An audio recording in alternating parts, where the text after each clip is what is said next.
Welcome to Brick by Brick, a podcast produced by Move Your Mind, committed to changing the construction industry one conversation at a time. Most of us learn from experience, and it can be really difficult to understand a certain subject matter if we haven't had that experience ourselves. On today's episode, I was able to tap into that with Grant Fuller. He made a big career turn and ended up working in health and safety after having his own experience and really seeing firsthand how big of an issue it is. And that drove him, it gave him passion to want to help. It's a really important point because a lot of the time we just don't know what we're dealing with. If we haven't had that experience, it's very hard to relate. I always say that I am incredibly grateful for the dark times that I've been through, because the difficult emotions that I faced in those periods and how overwhelming it felt really gave me empathy, because I thought, well, if this feels that bad, imagine what some of these other people are going through. And to this day, I remind myself of that, and it drives me to have these conversations and try and reach out, to share stories, to encourage other people to do the same, to make sure that we can all help each other along the journey and realize that we're not alone. When we're going through these difficult times, it doesn't mean that there's something wrong with us. It doesn't mean that we're the only one who can't cope. It just means that we're not hearing from other people. We're not reaching out. We're not getting the help. Everyone has their own journey. Everyone has their own difficulties to overcome. And it's a message that we just cannot express enough.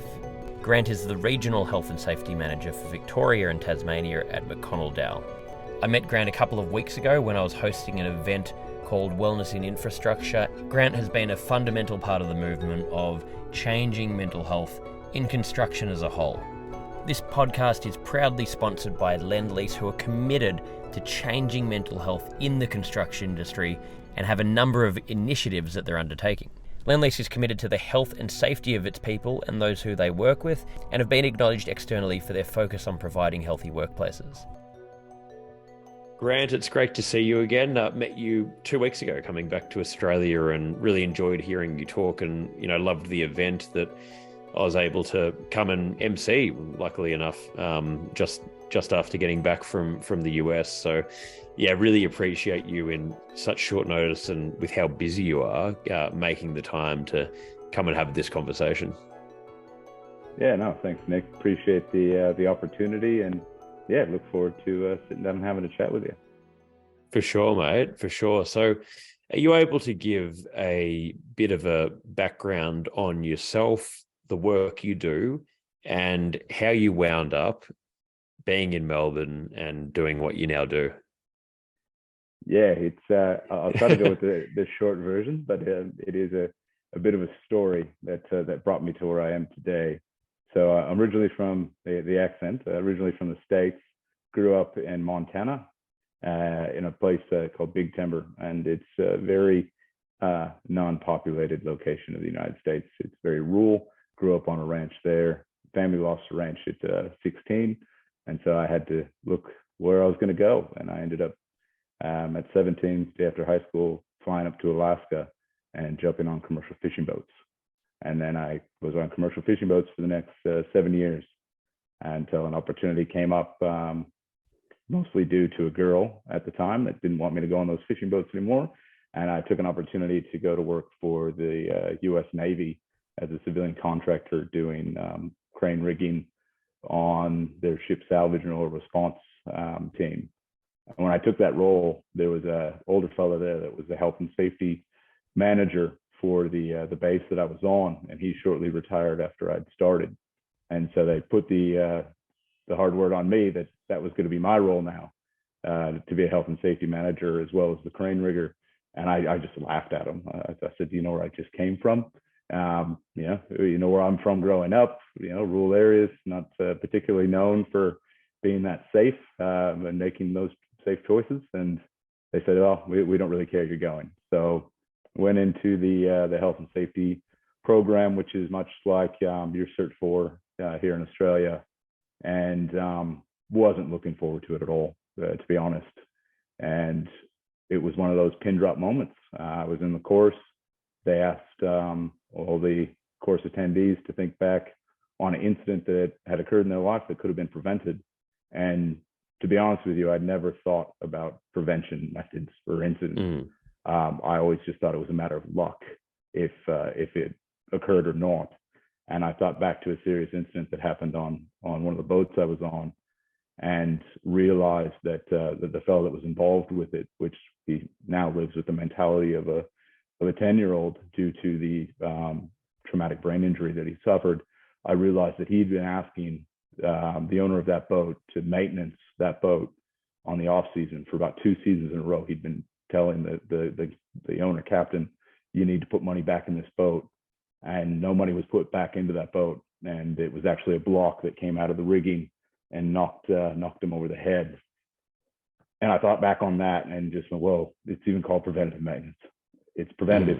It could have prevented that from occurring. And so that's what really started me down the journey into safety. And then once I found out about the safety culture thing and the DuPont Bradley curve and all that, I was just, this is my space. And I fell in love with it and the psychology of it. And about 2 years later, I would ski coach on the weekends when I wasn't out doing oil response and such, and met some larrikin Australian guy at the ski slopes, and we became fast friends. And next thing I know, he offered me a role down here in Australia, out in the Bowen Basin in the mines. So I flew basically from the Arctic Circle, because I was up there doing some oil response training, down to Moranbah in about a 2-week time frame, and it was very much a shock.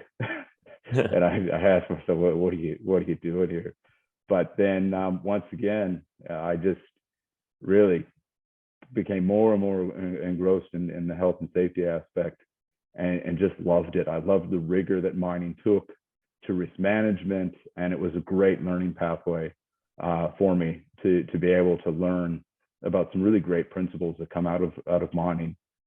And then down to Melbourne, that happened in 2016. I was able to convince my then fiance, now wife, who's an Australian gal out of Brisbane, able to convince her to move down a bit further south and do some more temperate climate for me, because the heat up there was killing me. And we've been down here ever since. So moved from mining into infrastructure construction. Around, it would have been 2014 is when I moved into infrastructure construction, and came down here then straight into that in 2016 with a company. And at that time, my focus was really all about safety, risk management, critical risk. It wasn't on health, and I was really doing a disservice to what I was supposed to be doing, because I was really focused in on the risk management aspects when it comes to plant and equipment. But when it came to the people, I was missing that element. And I started to become a bit more aware of it when a working group started up talking about doing an industry survey. It would have been around 2017, late 2017, early 2018. This working group started up and talking about having Swinburne University undertake a survey on the infrastructure industry. And I loved that idea, because as I sat in a few of those working group meetings when we were trying to raise the funding and figure out how the model would look, because what it was 8 contractors coming together and basically pooling their funds in order to have Swinburne be able to undertake this survey. And what I was learning through that period was just eye-opening about what burnout looks like, and what work-life balance, dissatisfaction, what that looks like. And every time we would talk about one of those, I would just think about all the people that I saw fitting that space and going, oh, wow, that's what that is. That's why that's happening. That's why they're doing that. And it was incredibly eye-opening. And then the survey was undertaken in mid 2018, and it had a huge response rate. The response rate just shocked Professor Luke Downey and Professor McConnell Dowell from Swinburne. They did not expect to get over 690 people responding to that survey. And it was a huge cross-section of our industry. And then it went quiet while they compiled the data. And when they got the data all together in September of 2018. They brought in all these execs from all the tier ones and tier twos that had put the contributions forward. And when they got the execs in the room, they just dropped the bomb.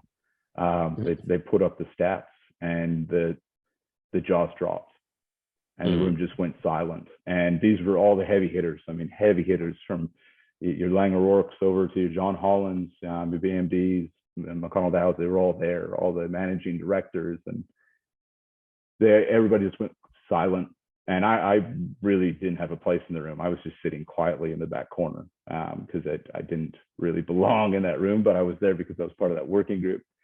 And then they started talking about what they're doing. And it was each individual company trying to one up each other on what they were already doing with fruit boxes and EAPs and having volunteer days and the rest of it, which, yeah, there's a place for those. But what I was seeing on the screen was far different to a company issue that they all were addressing. It was an industry issue that I was seeing. And I actually couldn't hold back and just drop that to the room and said, look, we're not looking at it as a company, individual company issue. This is an industry issue. This is across the board that we're seeing these rates. I mean, it's, 60% dissatisfaction with work-life balance, a 40% burnout rate. That means 40% of our people on our jobs are burnt out coming to work. How engaged and how effective are they if that's the case? And so I dropped my belief onto the table, and I said, well, what would you suggest we do about it? And my suggestion was a steering committee. You need to come together as a collective and actually start addressing these items and addressing the causes. And so a couple of weeks later, we were sitting in another room. It was actually at the CPB office in the city, and all 8 of the contractor executives were there. And most of them are engineers, so they wanted more data. That was the first thing is, why are these numbers so bad? And so Luke Downey and myself, Professor Luke Downey and myself proposed that give us the opportunity to find that out. If we can have a cross section of the workforce come into Swinburne over 2 days, we'll try to get that answer for you. And so in late November 2018, we brought in about, I think it was about 80 participants that came through in those 2 days to try to find out what was driving those adverse mental health impacts in our industry. And far and above all, the number one was work hours. I mean, it was glaring. The amount of work people were doing. We had some, that were saying they were easily doing 80 hours in a week, and that they were having to go around the system that was put in place to manage that. They were having to go around that system, and everyone knew that they were doing that. And it was just, the enthusiasm in the room was incredible on what people envisioned our future looked like for this industry. I wanted to harness it. I remember just leaving those 2 days with such a buzz from the passion that we had there. And like I said, that steering committee had already been created at that point. But what this then created was a working group of these passionate people.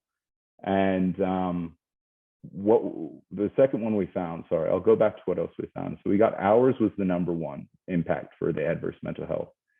Then the second was all around leadership. And really, it falls right in line with the psychosocial risk, a lot of those psychosocial risks. So everything from job design to feeling empowered in your role to feeling having clarity. I mean, they were all really clear that was some of the big issues.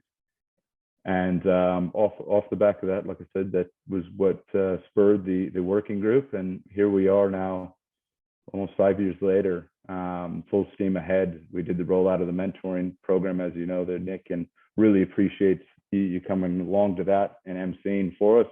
I couldn't believe that we got you, to be honest, because I know you have a pretty busy schedule, and you're a man that is always on the go. So I was really excited that we got you there, and I'm really happy that you're coming on this journey with us.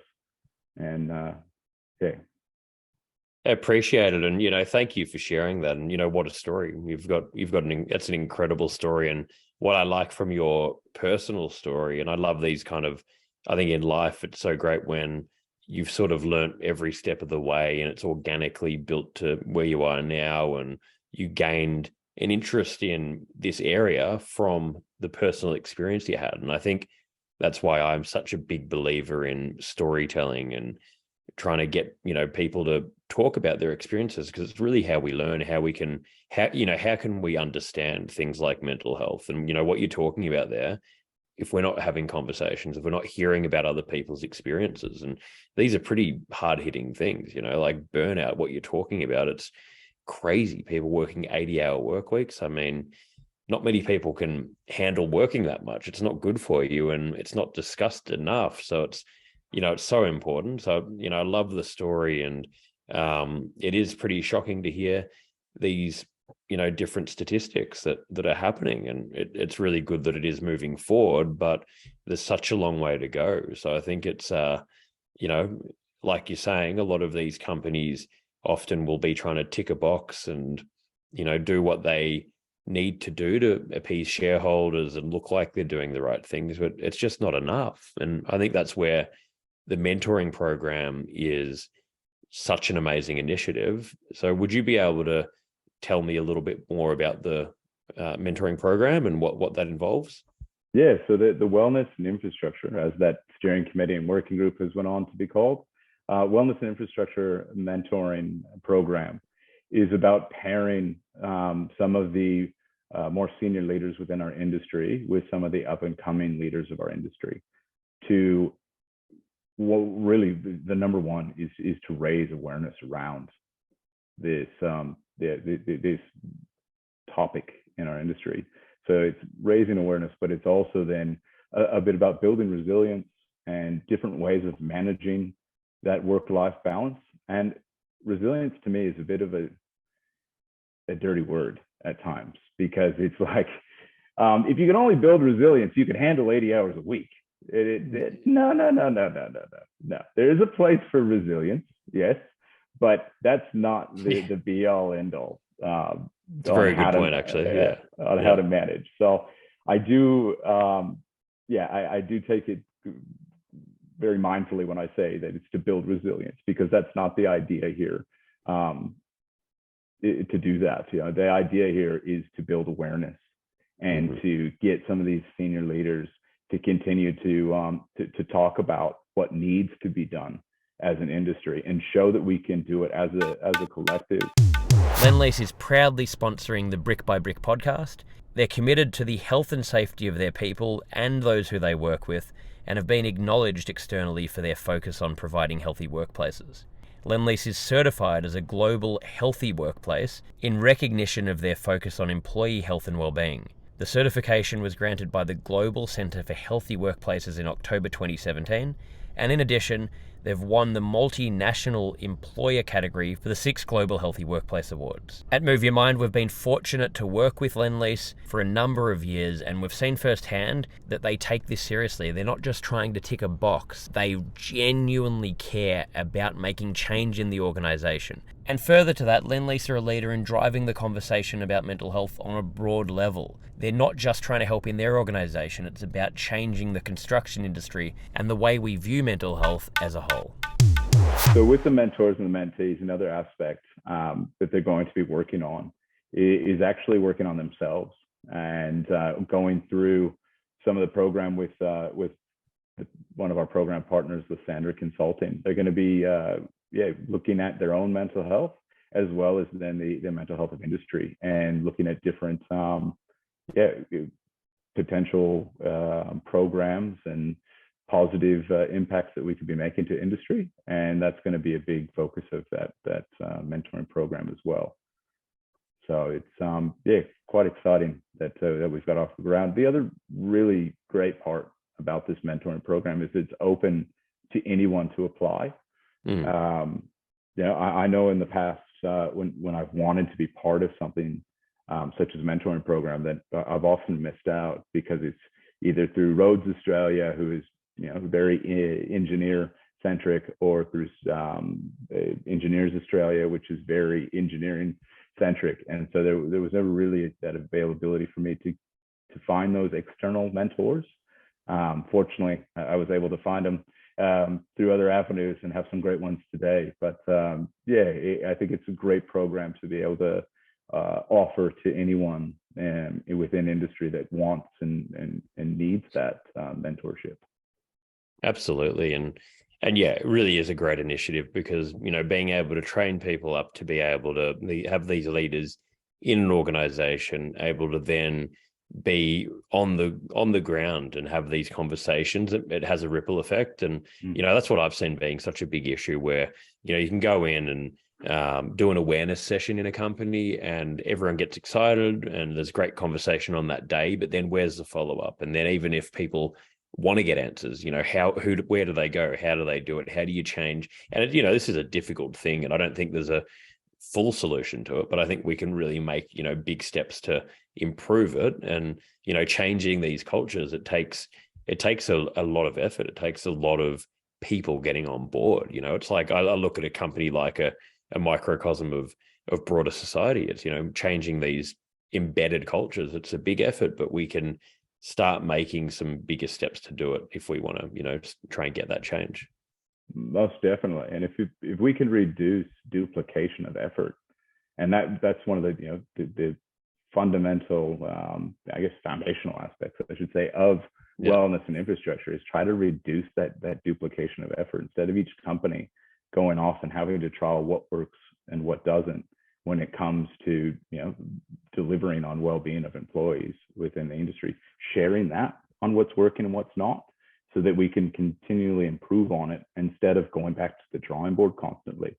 And that's what I've tried to do with a couple different initiatives that we've done over the last few years.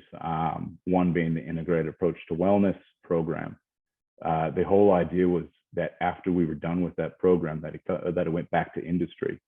And that's another beautiful thing about the mentoring program, is that the entire framework and content of our mentoring program is actually going to be available for all industry to be able to utilize, because I think that's so important that there isn't any IP on this and that we're sharing it.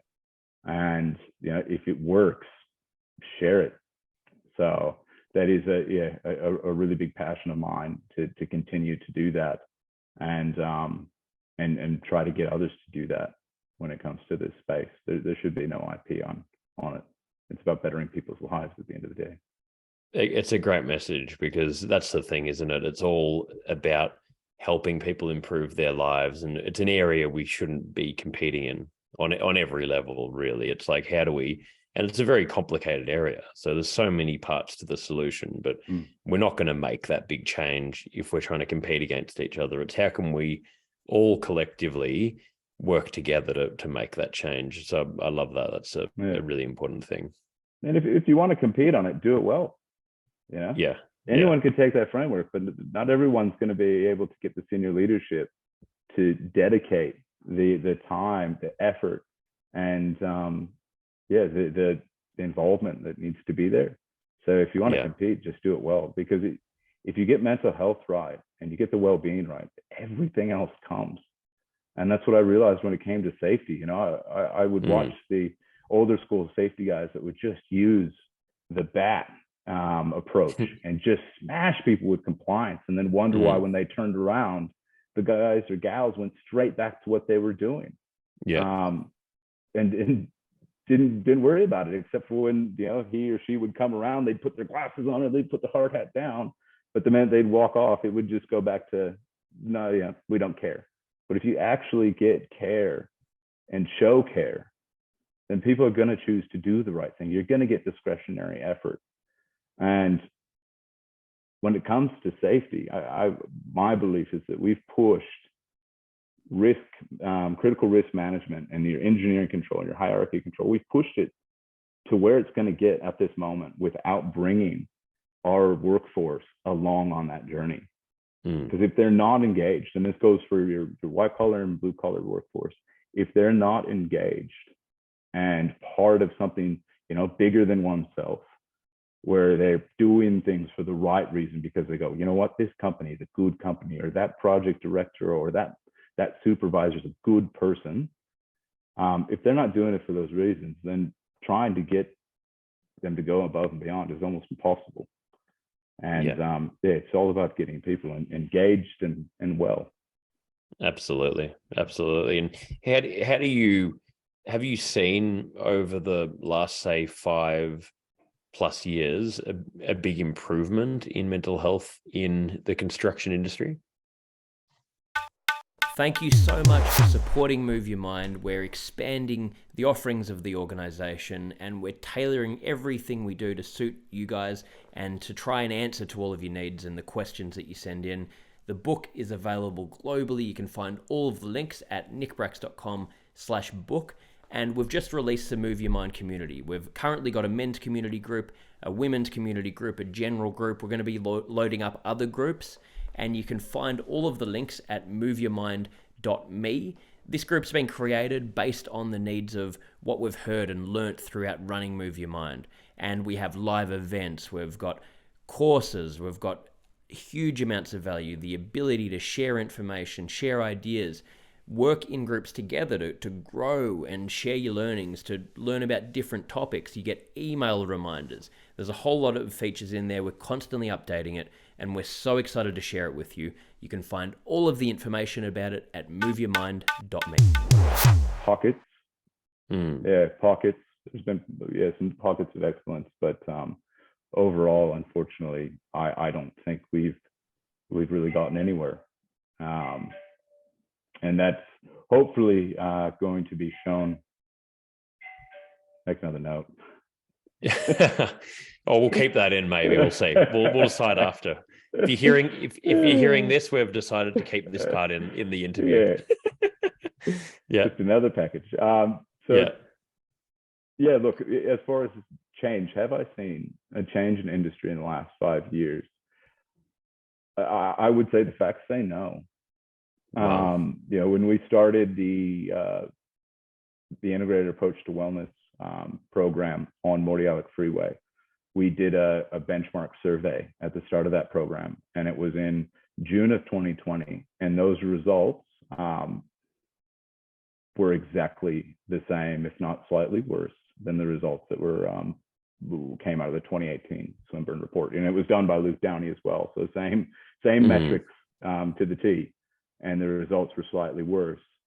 And there was another project from another company that actually utilized Luke to undertake the survey on their project, because the project wasn't going well.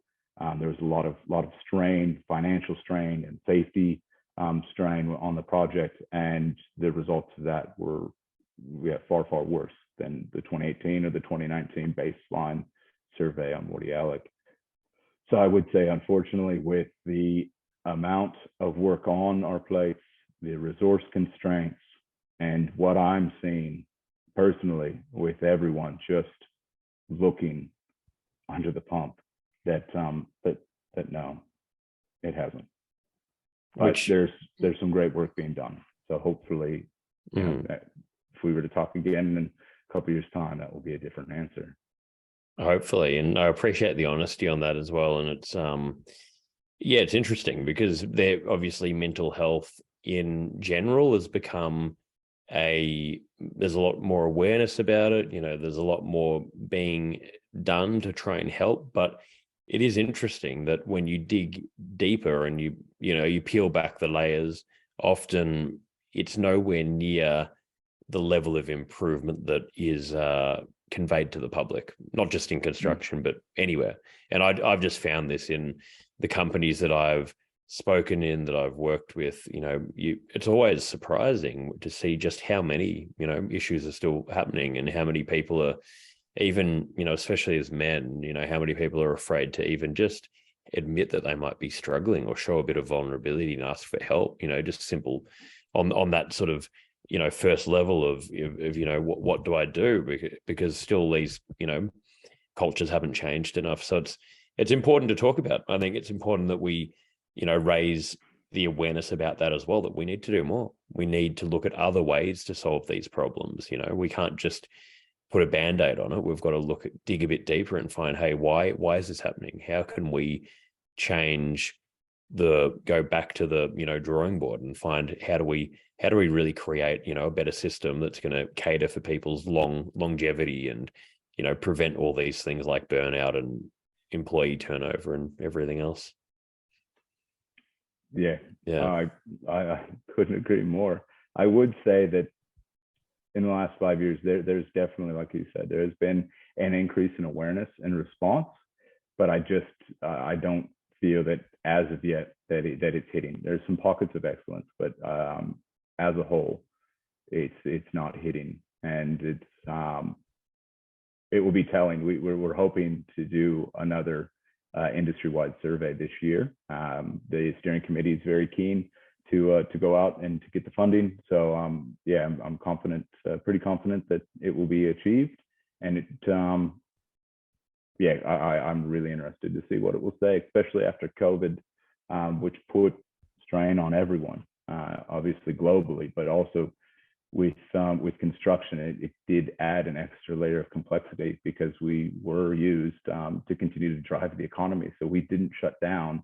And while some people that were working from home would say, well, you fortunate so-and-sos, at the same time, we had to manage that COVID risk on our sites. And it was extremely stressful to manage that here in Victoria. And you had the regulators constantly hovering, not wanting, but checking if you missed the mark on any of the guidelines or the response to positive COVID cases. And then when it came in that mandatory COVID vaccinations, it added a lot of pressure on top of our projects. Not to take away from the impact it made globally, and especially here in Melbourne, with us being the record holders for longest lockdown. not something that I think too many people are wanting to think too much about anymore, are they? No, it's like 100%. It caused a lot of a lot of distress for a lot of people, and a long ongoing thing. So no, it's a crazy period. Yeah, and I look forward to seeing more research post COVID, to be honest, to see what it's done. I would love to see some Victoria specific data around post COVID mental health across the different age populations and genders, because I think there was I know there was some severe trauma as a result. So it's a little off topic, isn't it? But all related, but and how could there not be traumas? It would be fascinating to see that data. So before I go, we have 5 closing questions. Before I go into that, I just got one more question for you. I loved what you said earlier about resilience. I think that's so relevant, the way you worded that. And I haven't thought about it that way, but I think that's just a really important message, where you were saying resilience, yes, it's important, and we need to know how to deal with hardship and push forward, but it's used so much and taken so out of context that it can be saying, I want to be resilient to run myself into the ground and keep going, which I'm sure in the construction industry it's really hard to not have that mindset. So my question for you is, how do you maintain balance yourself with your mental or just your well-being in general? How do you find balance working in this industry, or do you? Is that a challenge? It's a massive challenge, especially being an advocate. I really put a lot of effort and time into the advocacy bit, and my wife does sometimes say I'm a biggest hypocrite. She knows, because I do a lot of this outside of work hours. But fortunately, at the same time, my wife has been brilliant in helping me to create better balance. And one of those ways is that every other weekend I head to the hills, back to the mountains where I came from. So I go up into up around Bright and take my mountain bike or take my skis if it's winter, and just get back to where it feels like home, and that really helps to even me out. So I love that.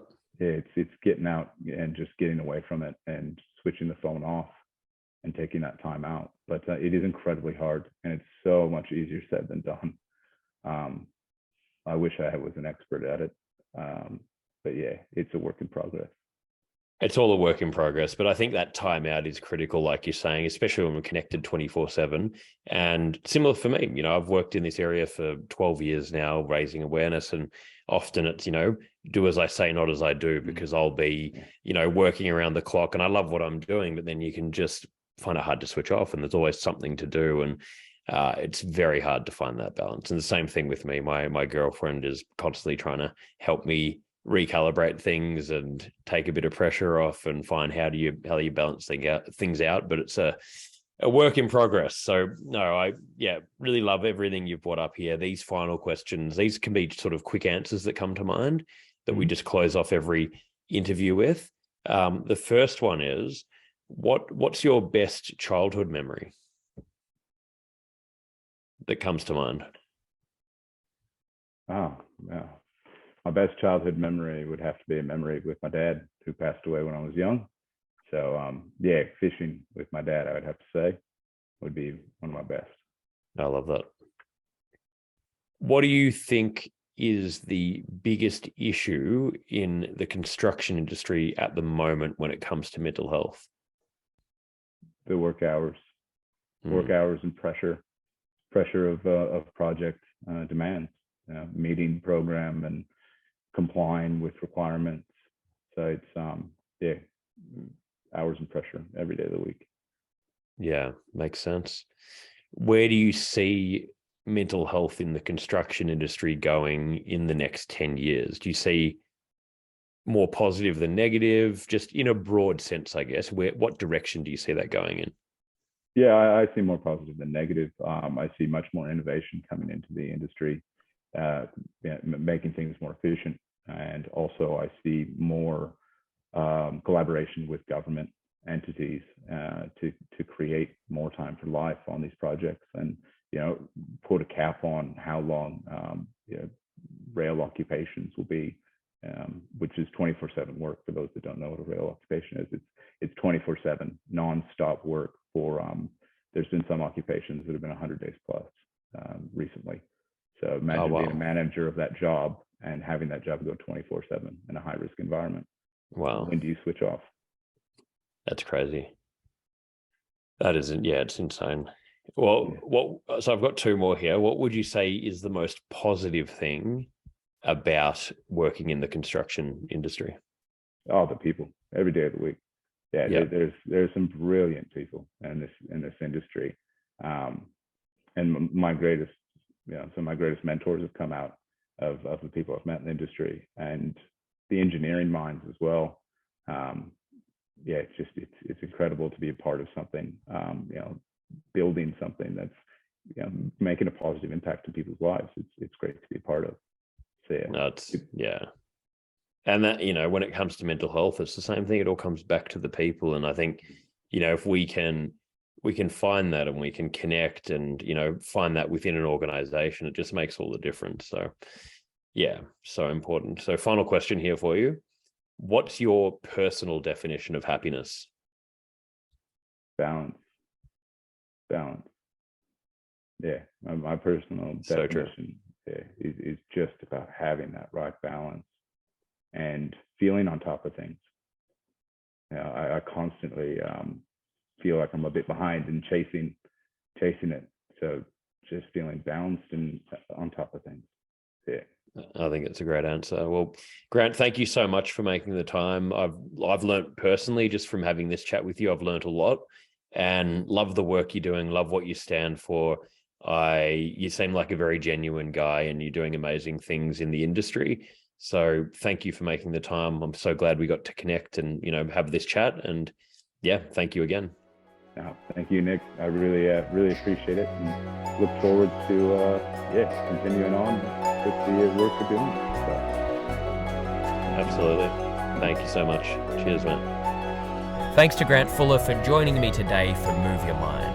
And another big thank you to our sponsor, Lend Lease, for supporting this podcast and, more importantly, for supporting mental health.